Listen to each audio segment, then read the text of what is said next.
what I mean?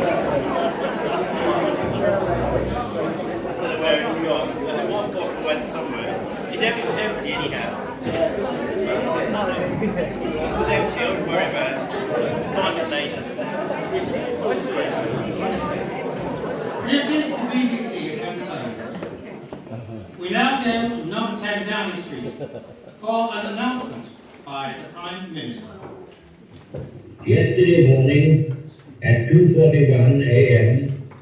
at General Eisenhower's headquarters, General Jodl, the representative of the German High Command, and of Grand Admiral Dönitz, the designated head of the German state, signed the Act of Unconditional Surrender of all German land, sea, and air forces in Europe to the Allied Expeditionary Forces and simultaneously to the Soviet High Command. Hostilities will end officially at 1 minute after midnight tonight, Tuesday, the 8th of May. We may allow ourselves a brief period of rejoicing.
Platoon, attention!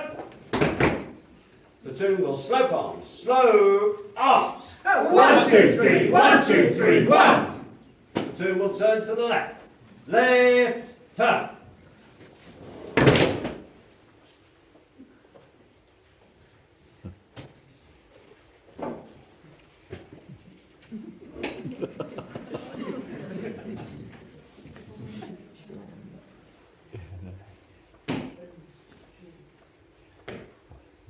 Platoon will march on to parade. Quick march! Left, right, left, right, left, right. Platoon, halt! Platoon will turn to the right. Right, turn.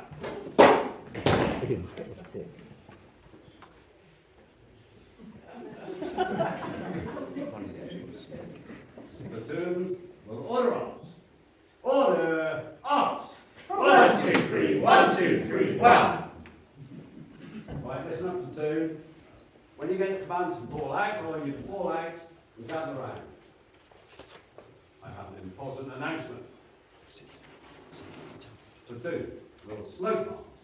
Slow arms! 1, 2, 3, 1, 2, 3, 1. Platoon will fall out. Fall out!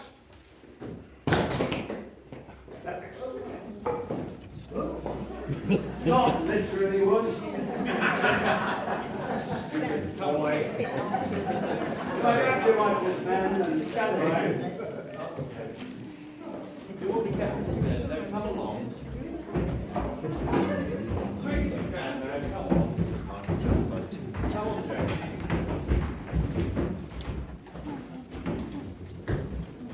Right, Sergeant Birch, get the men. And women. Ah, women, yes. Yes, Sergeant, get the men and women to stand at these. Easy, easy, everyone. Can we do it properly, sir?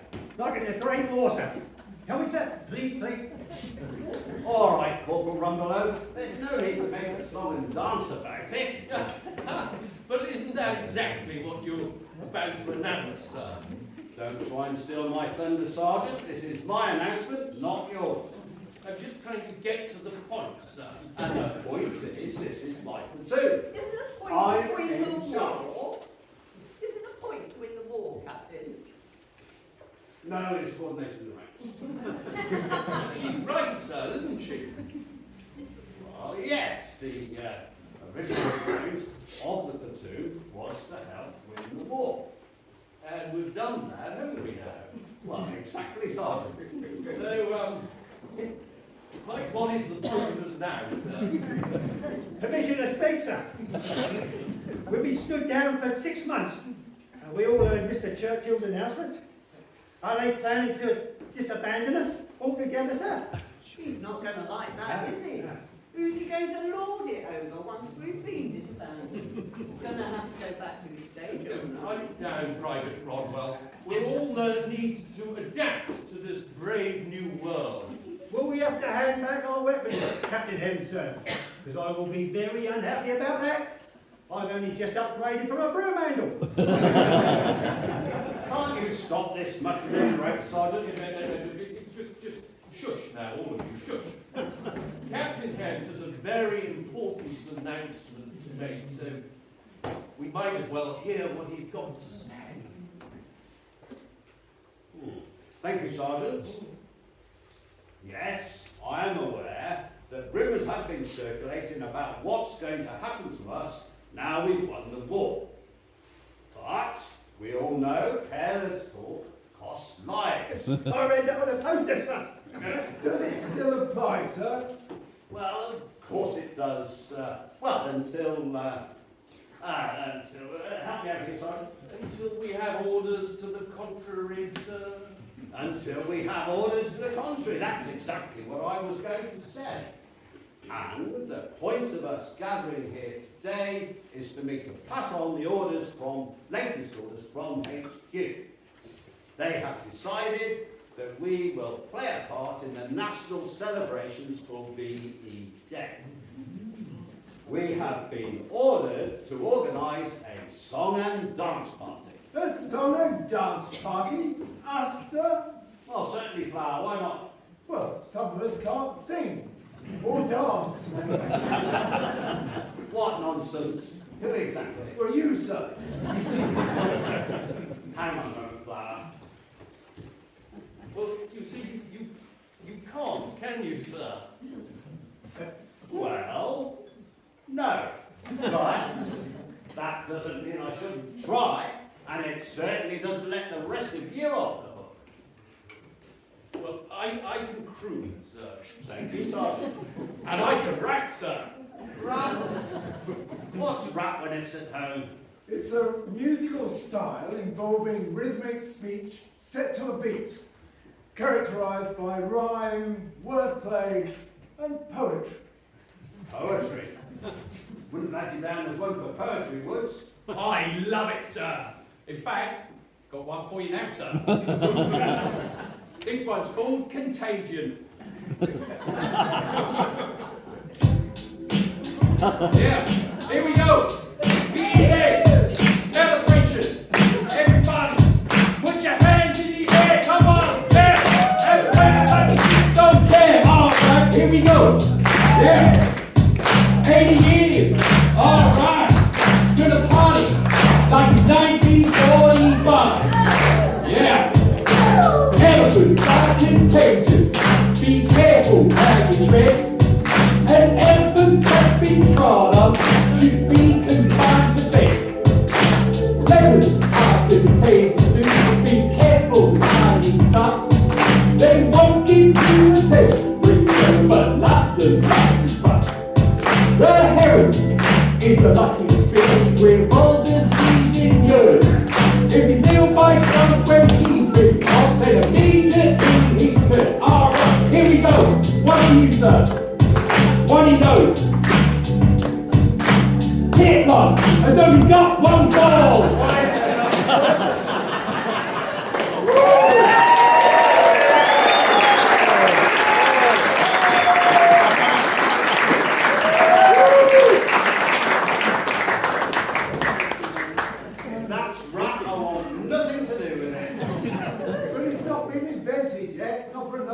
decades. I knew I was ahead of my time. I thought you'd end up serving time in military prison. What me, sir? Whatever for, sir? Deserting your post. Not me, sir. I always have my delivery sack with me. In fact, I have a letter for you now, sir. You do? Well, hand it over, man. Ah, it's not a letter, it's a poem. Oh, what's that? Well, it's one what I wrote about us. Right, listen up, men. Make yourselves comfortable. Come on. I've changed the name, but I think you'll work out who it is.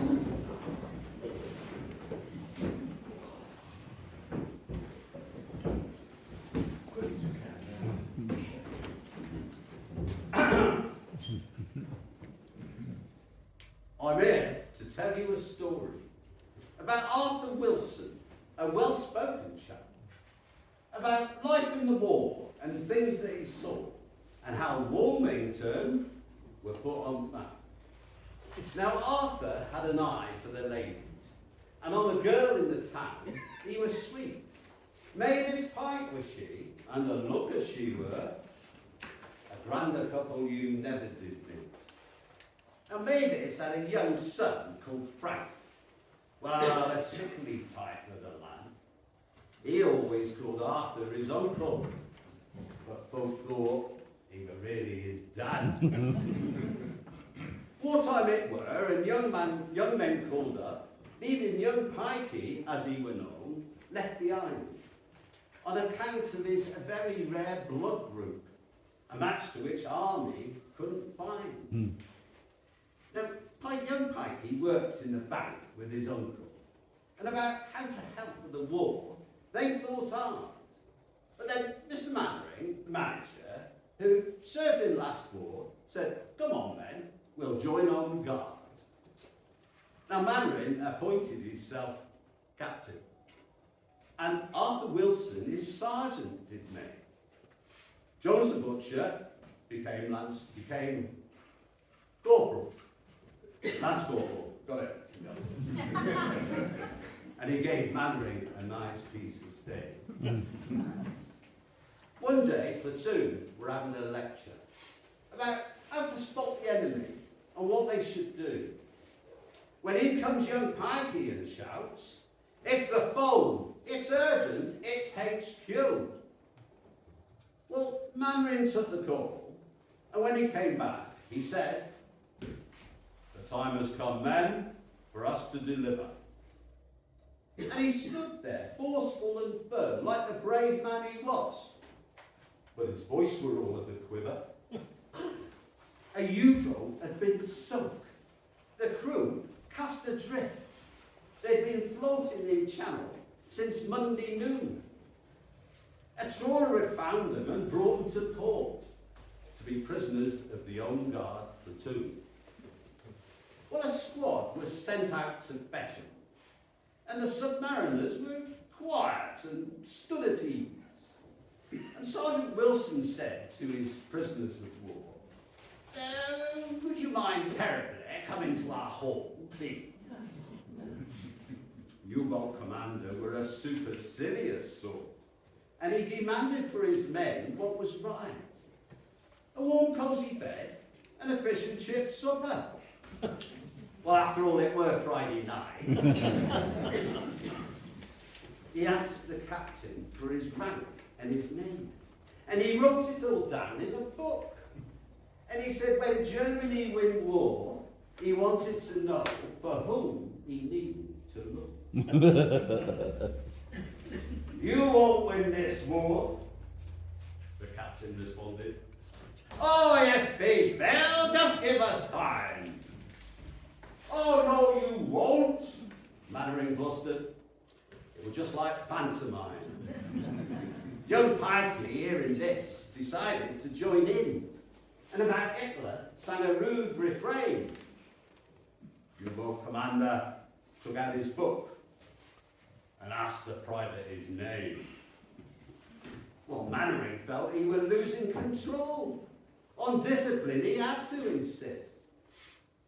So the captain barked out, "Don't tell him, Pike!"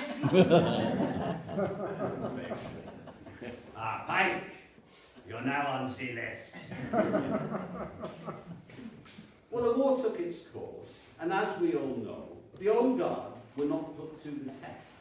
In May 45, VE Day were announced, and platoon had a well-earned rest. Our heroes now had time on their hands, and Arthur said to the rest with a frown, he said, "Well, it's all very well, but what are we going to do now?" And they voted to go Rose and Crown. Well, the pub weren't to Arthur's liking. The arts and books were more his game, but he thought maybe I could write a hit TV show. Dad's Army would make a good name.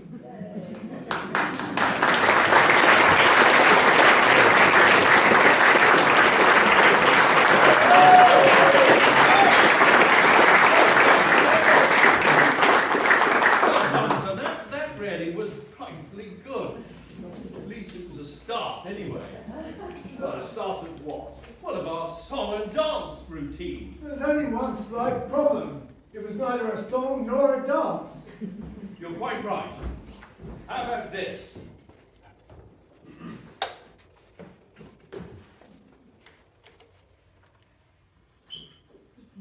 In your own time.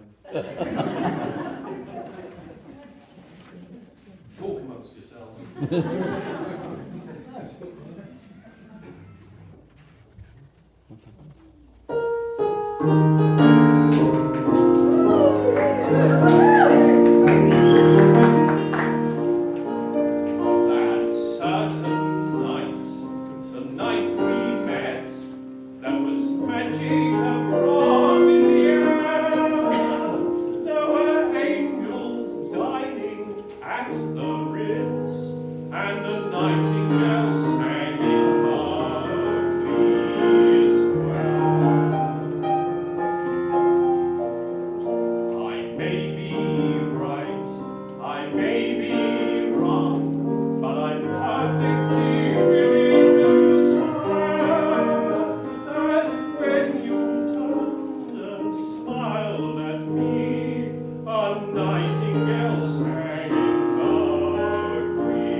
when the nations lose their war sense and the world gets back its horse sense.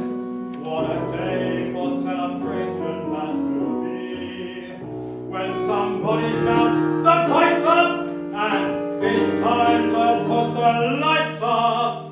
Then the first one to be lit up will be me. I'm gonna get lit up when the lights go up in London. I'm gonna get lit up like I've never been before. You will find me on the tiles, you'll find me breathing smiles. I'm gonna get so lit up, I'll be visible for miles. The city will sit up when the lights go up in London. We'll all be lit up like a scramble, more, much more. And before the party's played out, they will fetch the fire brigade out for the littest, buckest scene you ever saw. I'm gonna get pickled like a dilly.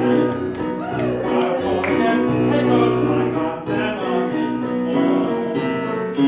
From the fountain I will flow on the rolling ground below. While I'm on top of heroes, shooting arrows from his bow. The people will park up when they line up Piccadilly. The whole ecstatic population will be pan, through their gins and Angosturas.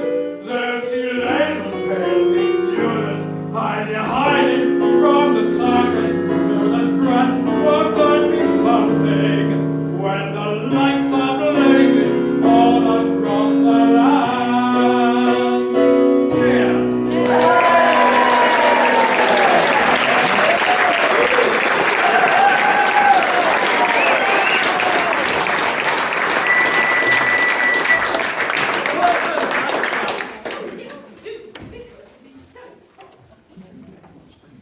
Not anymore, we won't. The war's over, man. Somebody ought to put these blooming lights out. Right on, Napoleon. You lot ain't in charge anymore. You're all on City Street now. If we are, so are you. So op it, and let us get on with our show. Right, who else has got an act? I could read a monologue, sir. We've had one of those. Mine. Yes, sir. Mine would be humorous. Mine was humorous. With respect, sir. Humour? He wouldn't know humour if it hit him up the taxi. Carry on, Frank Edward, let's hear it.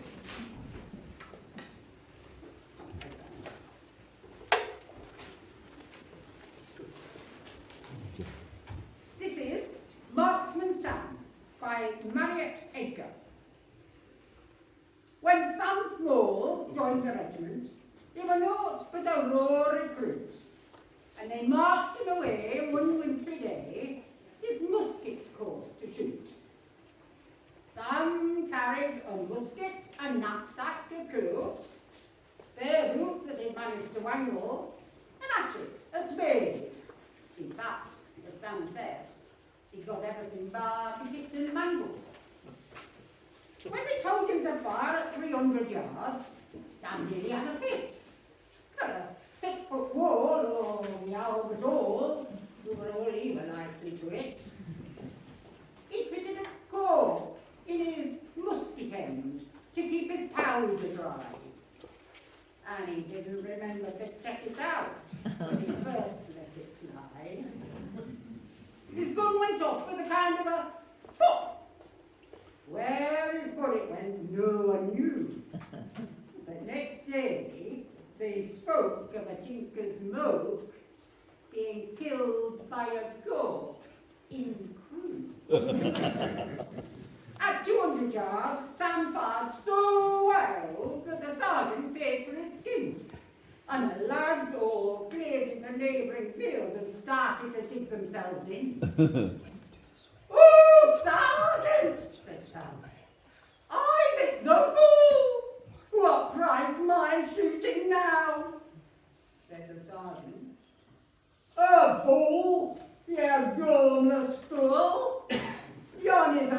bull, it's a cow. At 50 yards, his musket kicked and went off. It was a noise like a blizzard. And down came a crow, looking fair surprised, with a ramrod through his gizzard. As he loaded his musket to fire again, said the sergeant, "Don't waste shots! You'd best fix bayonets and charge, me lad. That's the only chance you've got." Sam kept loading his gun while the sergeant spoke, till the bullets peeped out of the muzzle. When all of a sudden, it went off bang! What made it go off? What a puzzle.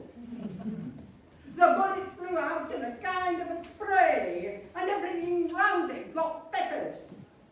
When he counted his score, he got 8 bull's eyes, 4 magpies, 2 lambs, and a shepherd.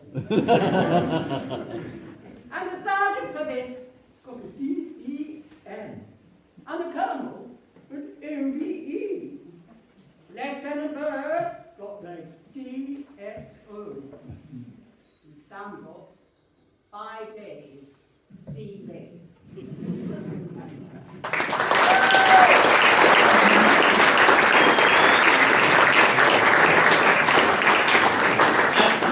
Without military training, CB means confined to barracks. And now, looking forward to peacetime, when shepherds no longer have to worry about stray bullets.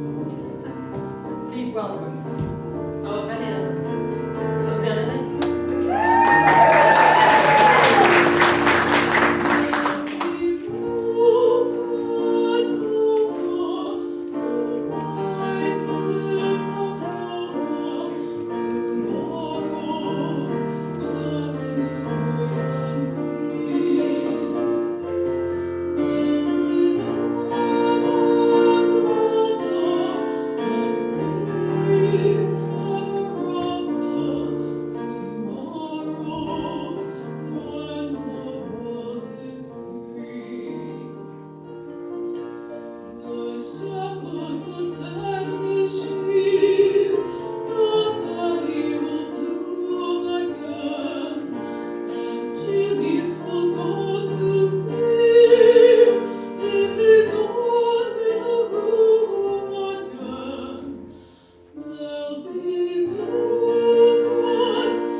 But this is a celebration of VE Day by the Home Guard. We can't have singing by a female. Just one minute. We may not have been allowed to join the Home Guard, but we most certainly did our bit for the war effort, didn't we, girls?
Now it's half past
stirring call for men.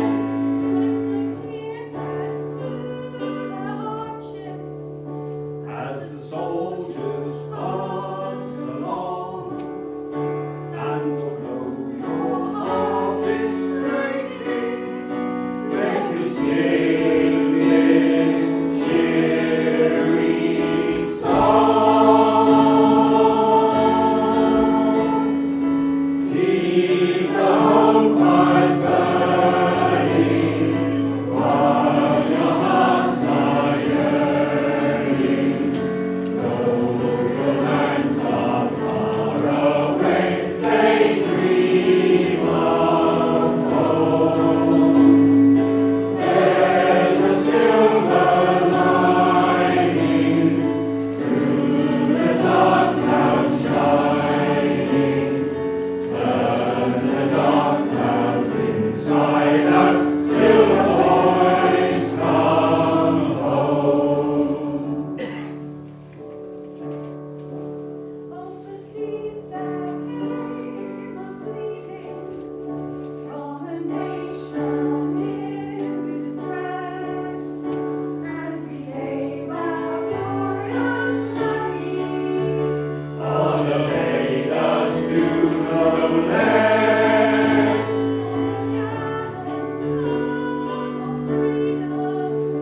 To a tyrant's yoke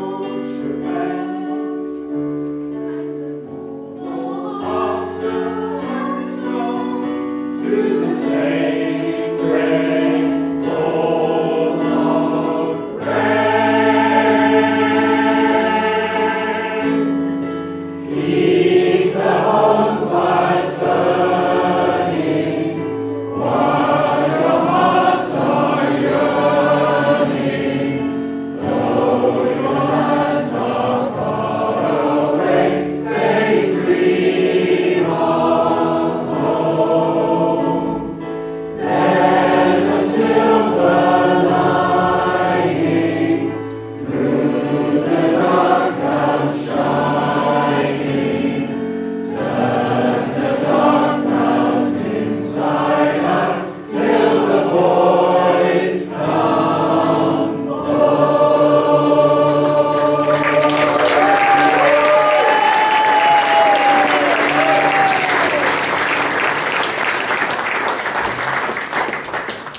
And while they were waiting, they could still dream.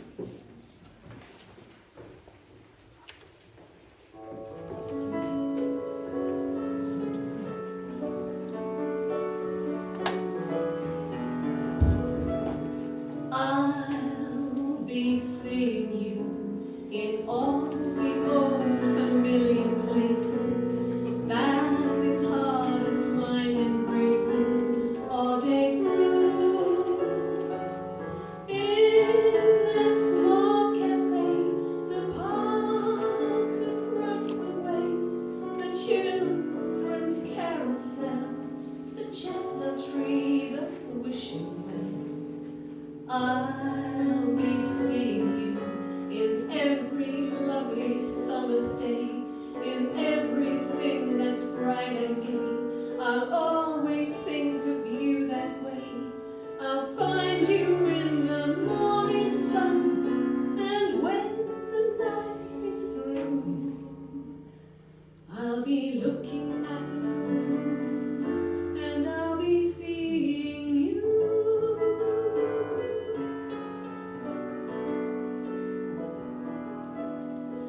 I'll be seeing you in every lovely summer's day, in everything that's bright and gay. I'll always think of you that way. I'll find you in the morning sun, and when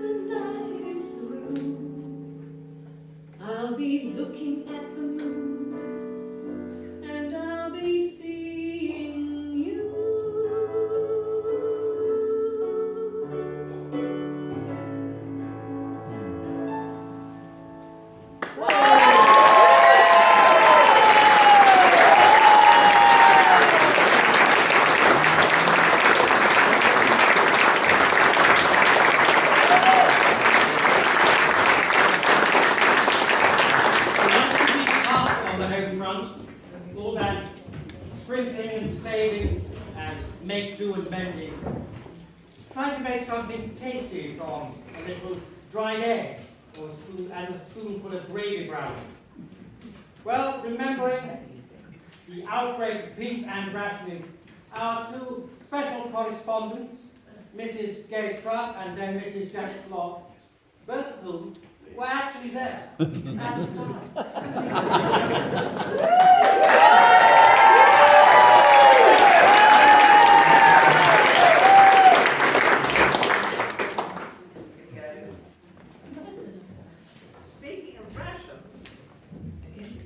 Speaking of rations, stuck in the wall during the war, my mother held 22 ration cooks. The ages ranged from 0 to around 60. Food was plentiful, but plain. Rabbit pie was a popular treat. Interfamily quarrels centred mainly on our very small sugar ration. So this recipe that I'm about to read would have been a very nice welcome change, I think. It's for mock black pudding. Stew 1 cup of porridge oats or oatmeal in 1 pint of of vegetable stock. Add salt and pepper, stirring constantly until very thick. Finally chop up 1 onion and brown it in some margarine or dripping. You could also add a little bit of finely grated beetroot for colour. After about 10 minutes on a low heat, the mixture will become very thick. Remove from the heat and give a final stir. Set aside to cool down for a while. Get some greaseproof paper and place the mixture in the middle, making an oblong shape. Roll the mixture between the greaseproof paper nice and tight until it resembles a large sausage. Shape and twist the ends. Place in a cold lard for a few hours, no fridges then of course, or overnight until cool and firm. Unroll the paper, slice off what you need, fry in a little fat until crisp and brown on the outside. Enjoy.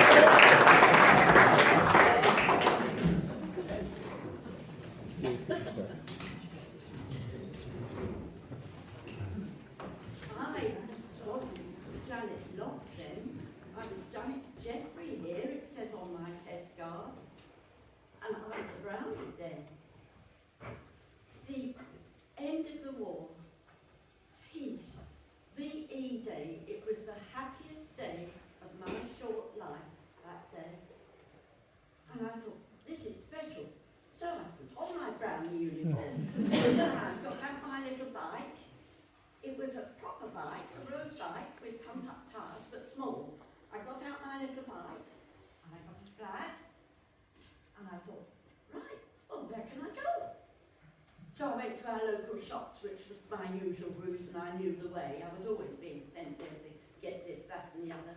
But it wouldn't fix on my bike. So in the end, I think I just held it and went for a little ride. People were starting to decorate their houses. Now, believe it or not, this dates from the coronation of Queen Elizabeth and King George in 1937, I think. So that went up, and my father had a crown left over from that, which was studded with fairy lights, so that lit up at, oh, never mind. I'll just tell you that all these things are going to be on the table at the end of the bar, and you can look at them yourselves, and they're all authentic. So people were beginning to take heed about VE Day, but the war, the noise, the lack of peace, there were the air raid wardens, the bombers, the anti-aircraft guns, the soldiers singing, pack up your troubles, and it's a long way to Tipperary, in army lorries. There were air raid wardens telling you to put your lights out, or get rid of that little chink in the blackout. aeroplanes. Well, the small boys were in their seventh heaven. It wasn't train spotting, it was plane spotting.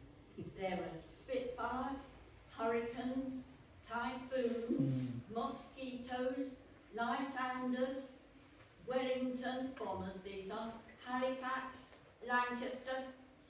8, they were in their 8th heaven. And allied with that, another thing that the small boys, oh, what about the Germans though? The Heinkels and the Messerschmitts. But rather lacking in imagination with those names, unless you count the, depending on how you pronounce it, the other Fokker. So, I was talking about the shrapnel, wasn't I? I've got a box here of, well, a home is a box, of shrapnel that was collected. The boys used to go out after a raid and see what they could find. Now, I found this bit, that's the biggest bit I've ever seen. Oh, there's a shell here. These will all be on display, so do go and have a look. And there'll be some Battle of Britain cake there. Just a little bit for the first people who come. So here we are. I'm afraid that it's got rusty over the years, but that's what shrapnel's like, and that was embedded in our front lawn, and I found that. Now, times were difficult. People had to make do amend. My mother was a wizard at that sort of thing. Scraps came in. Give her a needle, she could make something from a scrap of material. Give her some old bits of leftover food. Give her a mixing bowl, and she could make something with it. Rationing, that was, now, talking about little pieces, that was a thing. The ration books, everything was rationed. Everything was in short supply. The shopkeepers must have got fed up with trying to tear out silly little coupons, and some of them used scissors to make the job easier. I'm getting back to this. My mother said one day when she was working some miracle in the kitchen with making a lovely cake, we always used to lick the spoon afterwards. I had a good old wooden spoon here taken from there. And she said, I don't know what will happen to this if I drop it. This was in the scullery where we had tiles on the floor. And it all goes into little pieces. She said, I'll just have to use a cherry. Cherry was the other name for German, or the Hun, or the Bosch, or the Nazis. So now we get to the old joke about what would you take with you when you went at night time, at the end of the day, what would you take with you? And the answer is a gun, because of the jerry under the bed. I've got the old tin here, National Milk. We got a bit fed up with dried milk and dried egg. We had 8 chickens at home. People were growing vegetables, people were keeping chickens. Vegetables were grown in the parks or in people's front gardens or any spare bit of land. The chickens, well, one day there were only 7 chickens. Poor old Clara got old and given up laying. But we had her for Sunday dinner.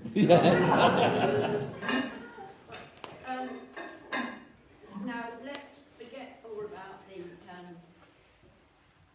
the Hun fun and the bed and everything, the jerry under the bed, and get on to something a bit more serious. Having told you the happiest day in my life, I think the most worrying and dealing with bits and pieces again was when we were happily playing, my brother and sister and I in the garden, we were indoors, in what was the breakfast room. I'll describe it to you. One wall had the toy cupboard on. The outside wall was big casement windows, and then there was another wall with a door through to the kitchen, and there's a picture over there at the corner of that room. And my mother was in the hallway, just going to come we heard this doodlebug coming over. Now you know what a doodlebug is, don't you? Right, it's a pilotless aircraft that was heading for centres of population, and when the engine cut out, then it would fall as a bomb. Well, we were playing quite happily. We heard this doodlebug coming, approaching, and it stopped over our house. My mother, who was in the hallway, said, "Get down, everyone." I crouched on the floor like a hedgehog, and we waited. And then came the most awful, clattering, tinkling, scattering of glass all over the room we were in. My sister had the sense to sort of push my brother under the table, but there was I pretty exposed, and when I got up, after everything had stopped falling, there was the shape of me on the floor, on the lino. And my mother walked in, and we noticed the door she walked through was all studded with shards of glass. So had she come in half a second earlier, she'd have been covered in glass as well. So I started crying, because it was disaster, wasn't it? And my sister said, "What are you crying for?" And I said, "Well, my head hurt and it was bleeding." So my mother came and sorted me out, and then we started the job of dustpanning and brushing it all up, and thought, well, we've lived through that, thank goodness. The houses in the next row, some of them had been demolished or semi-demolished, and in the evening, the old men who lived locally came round with tarpaulins and coverings and things, and hammers and nails, and put temporary covering over where the glass had been, which had all blown in from the blast of that bomb. And we lived through it, and a bit later, when the peace was declared, they decided to have a bonfire. Other streets had street parties, or a bonfire in perhaps a more public area on a field, but we had our celebration on this bomb site, and we sang all sorts of songs and things. But the best moment, and again, another happy moment, we did the conga, but we did the hokey cokey. Now you're all going to do the hokey cokey. So grab the person next to you, stand up in your hand.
meat. We never had whale meat.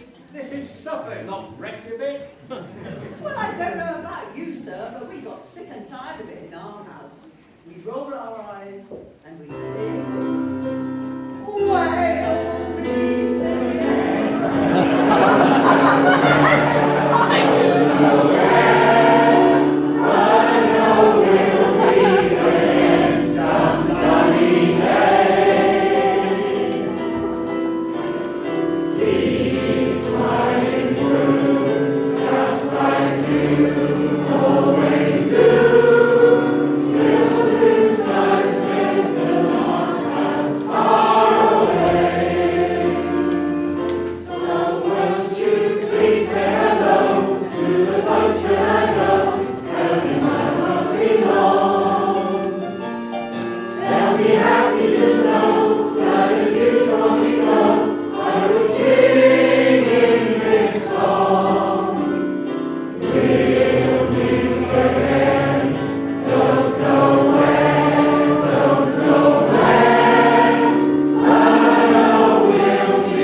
All this talk of rationing, it's making me feel hungry.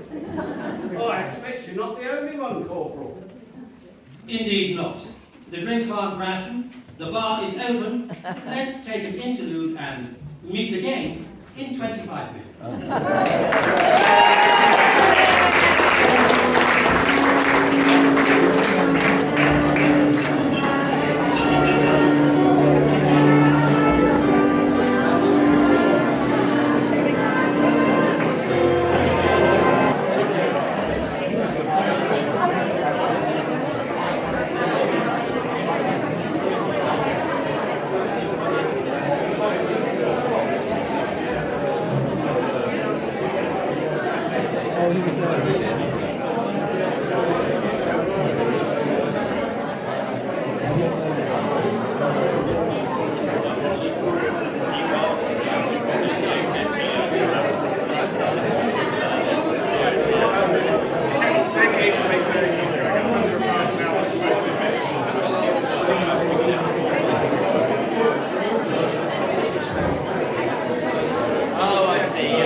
Stutton Presents, looking back to the simpler times of yesteryear when we made our own entertainment.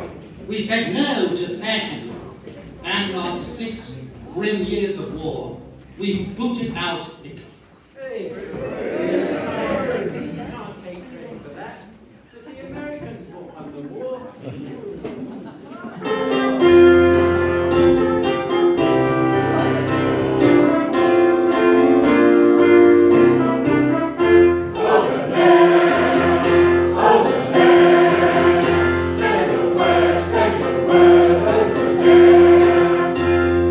Yanks are coming, the Yanks are coming, the drums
a couple of numbers by Stutton's very own answer to the Andrew sisters.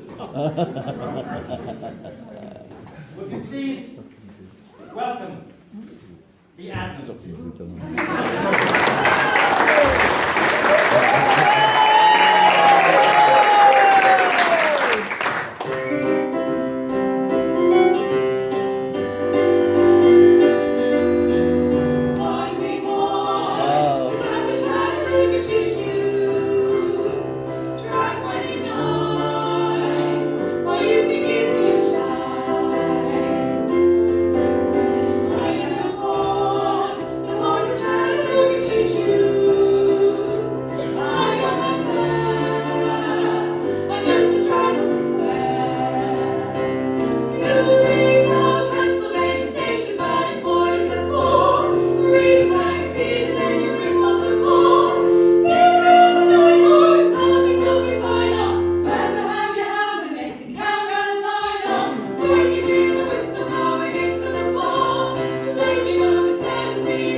So damned attractive. I blame their teeth. Whatever do you mean? Our Tommies had such terrible dental hygiene, they didn't stand a chance. As the great Spike Milligan once remarked, English teeth, shining in the sun. A piece of English heritage, each and every one. English teeth, happy teeth, always having fun. Chomping down on bits of fish and sausages half done. English teeth, heroes' teeth. Hear them click and clack. Let's sing a song of praise to them. 3 cheers for the grey, the green, and the black.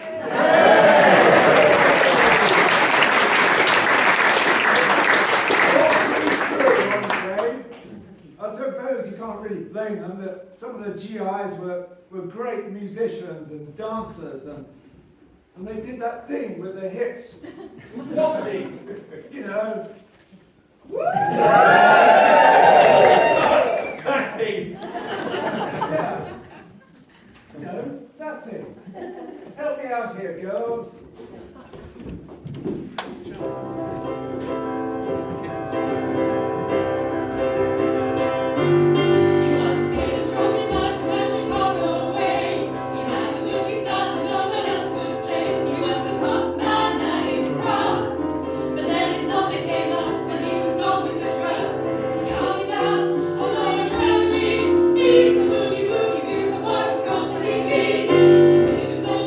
Horizontal side.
Some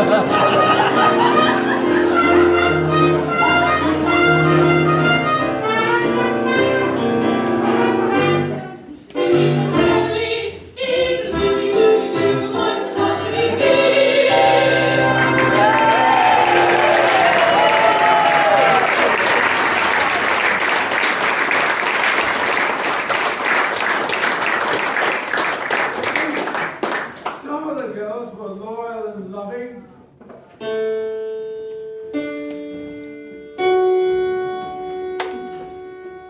One, two, three. Don't sit under the apple tree with anyone else but me. Anyone else but me. Anyone else but me. No, no, no. Don't sit under the apple tree with anyone else but me till I come marching home. Don't go walking down Lover's Lane with anyone else but me. Anyone else but me. Anyone else but me. No, no, no. Don't go walking down Lover's Lane with anyone else but me till I come marching home.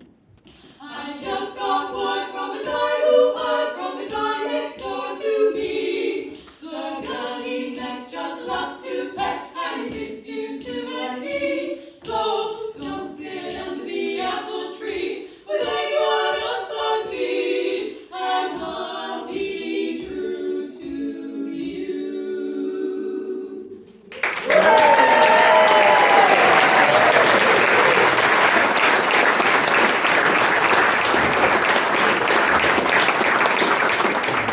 And it wasn't just the English and the Americans who were finding love in wartime.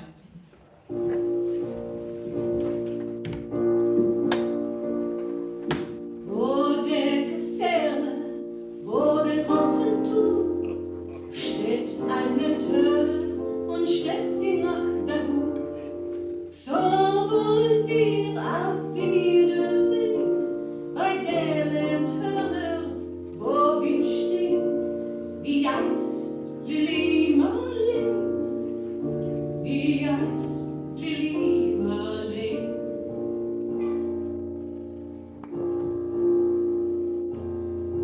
I don't think there's room for a German song in our celebration. Well, I don't know, sir. You know, a lot of other nations sung it, including the English. You might call it a sort of entente cordiale. Don't tell me you're going to sing it in French too. Underneath the lantern, by the barrack gate, darling, I remember the way you used to wait. Was there that you whispered tenderly that you love me, I'd always be my lily of the lamplight, my own Lily Marleen.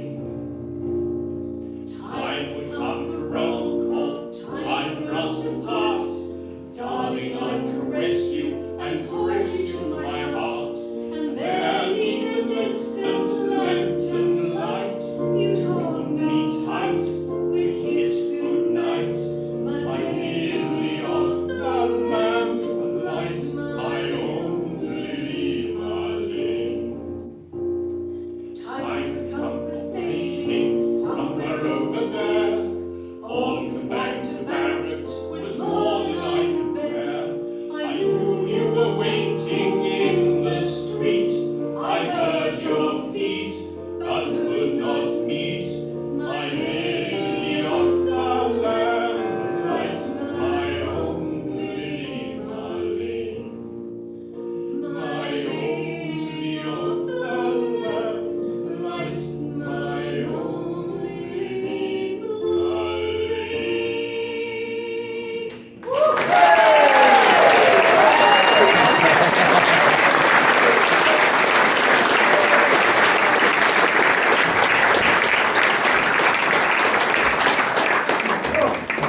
There wasn't much time for spooking. Some of us had to do the housework.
I'm delighted to inform you that earlier this year, that is in 1945, the British 21st Army Group, which included US formations, attacked and largely destroyed the German defense system known as the Siegfried Line. And that is the end of the news.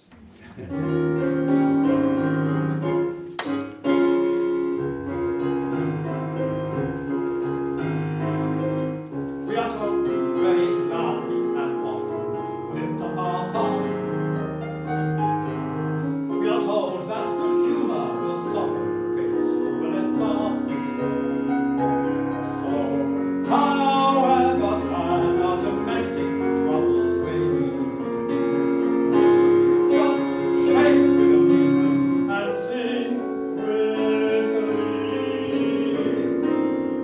Hey ho! Mom's got those pains again. Grandma's in bed with her canvas veins again. Everyone's gay because dear cousin Florrie was run down on Saturday night by a lorry.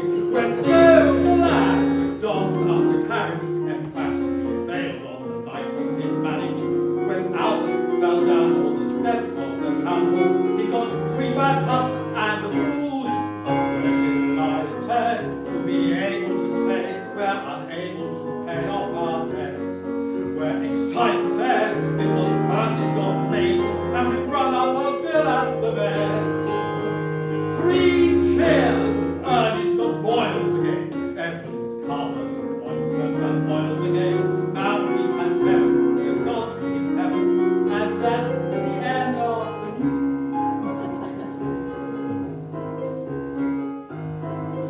We are told that it's dismal and dreary to air our despair. We are told that it's gallant and cheery to banish all care. So when fortune hands us a cup of hemlock to quaff, just pick up a little and laugh, laugh, laugh. Hey ho, everything's fearful. I do wish that I were a little more cheerful. The only result of my last operation has been gales of wind at the least provocation. Now don't laugh. Poor Mrs. Mason was washing her stalls in the lavatory basin when that old Veronic gas boiler exploded and blew her smack into the news.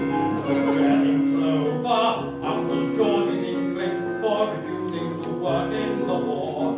Now it's over, Auntie Maud seems to think it'll be a much better place than before. Good fun! Poor little Sidney produced a spectacular stone in his kidney. He's had 11, so God's in his heaven, and that is the end of the news. Hey ho! What a catastrophe! Grandfather's brain is beginning to atrophy. Last Sunday night, after eating an apple, he made a rude noise in the Methodist chapel. Good egg! Dear little Doris has just been expelled for assaulting Miss Morris. Both of her sisters are covered in blisters from standing around in the pews. We've been done in by that mortgage foreclosure, and Father's been out on a blind. He was running for indecent exposure and ever so heavily fined. Hey ho, hey diddle diddle, Aunt Isabel's shingles have met in the middle. She's buried with death, so God's in his heaven, and that is the end of the news.